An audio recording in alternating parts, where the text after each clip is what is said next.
Hi, this is Mato. In this video I will show you a very beautiful chess game. This is the game between Vasily Smyslov and Gideon Stahlberg that was played in Zurich in 1953. Zurich is the city in Switzerland. In this game Smyslov had white pieces and he started with e4. Stahlberg played e6, and after d4 and d5 we have French defense. Knight to c3, knight to f6, bishop to g5, pinning knight, pawn takes pawn, knight takes on e4, bishop to e7 unpinning, bishop takes knight, bishop takes bishop, knight to f3, knight to d7, bishop to c4, black castle at kingside, queen to e2, knight to b6, attacking bishop, making room for bishop to come to d7, bishop to b3, bishop to d7. Question: can black win the pawn on d4? Yes, he can, but the cost is very high. It would cost him a piece. Okay, so in the game we have bishop to d7, white castled kingside, queen to e7. Sometimes black was in a hurry to get rid of bishop on b3 and played bishop to a4, and after bishop takes bishop, knight takes bishop, white takes bishop on f6, and if black doesn't want to capture with the pawn to damage the pawn structure, he would capture with queen, and then queen to c4 is winning a pawn after knight to b6. So in our game, queen to e7 was played, rook from f to e1, rook from a to d8, rook from a to d1, and now bishop to a4. Bishop takes bishop, knight takes on a4, that is knight takes pawn, so white played queen to b5, defending the pawn, attacking knight and pawn on b7, knight to b6, c4, that is c5, winning a pawn, c6, queen to b3, it is black to move. He is worried about the pawn on b7 because threat is knight takes bishop, and if queen takes c5, winning pawn on b7. So perhaps then rook to b8 would be a solution, but black doesn't like to play rook to b8 from better spot on d8. What about rook to d7?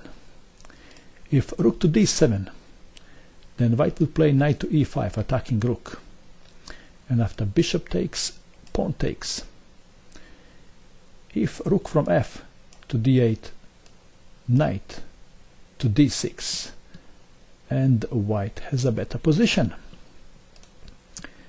So in the game, black played queen to c7, and now next move he would like to play bishop to e7, but white captured bishop with knight, doubling the pawns and damaging the pawn structure. How white can take advantage of damaged pawn structure around black king? If you wish, you can pause this video and you can try to find the best continuation for white in this position. Ready? In the game, Smyslov played queen to e3, sacrificing the pawn to get close to black king. Black played king to g7, preventing queen to h6. What will happen if black captured on c4?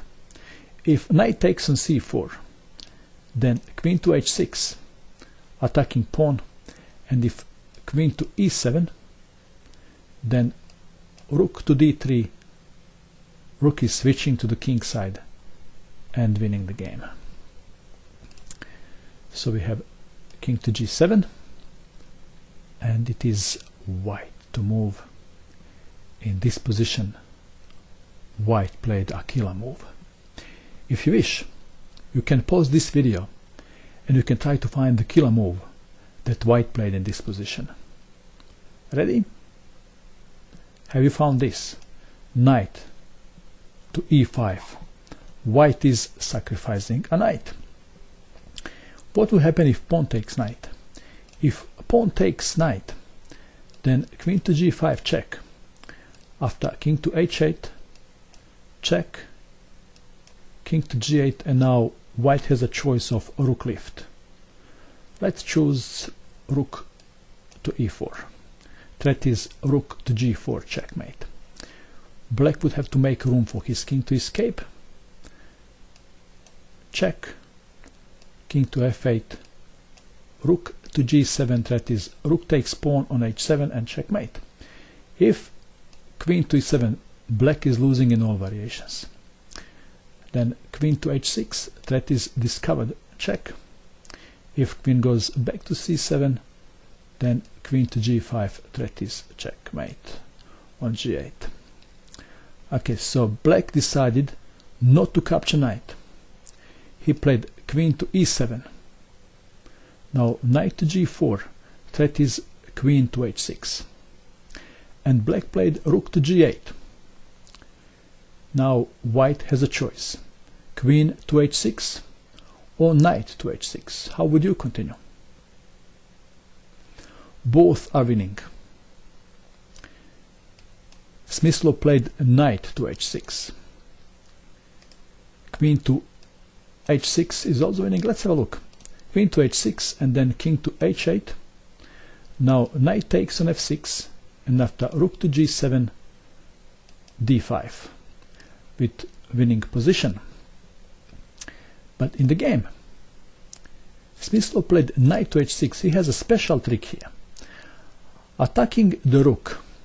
And if rook moves, the best move would be rook to e8, but this is still losing, because now knight to f5 check is forking queen and king.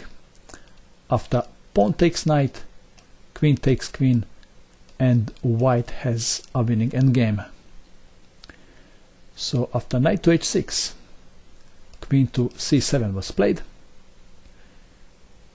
Knight takes rook, rook takes rook, b3 defending pawn on c4, king to h8, queen to h6, rook to g6 defending f6 pawn, queen to h4, knight to d7, knight is coming to help black king, rook to e3, black is not giving up, rook to h3, threat is checkmate, knight to f8, and now white wanted to have an endgame in which he would exchange pieces and he would have only rook against knight. And he played rook to g3, queen takes pawn on a2, rook takes rook, knight takes on g6, check, king to g8, queen to f3 defending pawn on b3, queen to c2 attacking rook,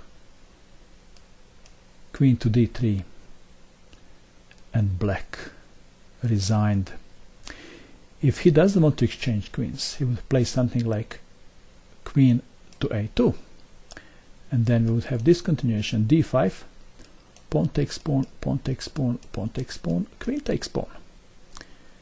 If queen to c2, keeping an eye on white rook, then h4, and this is winning for white.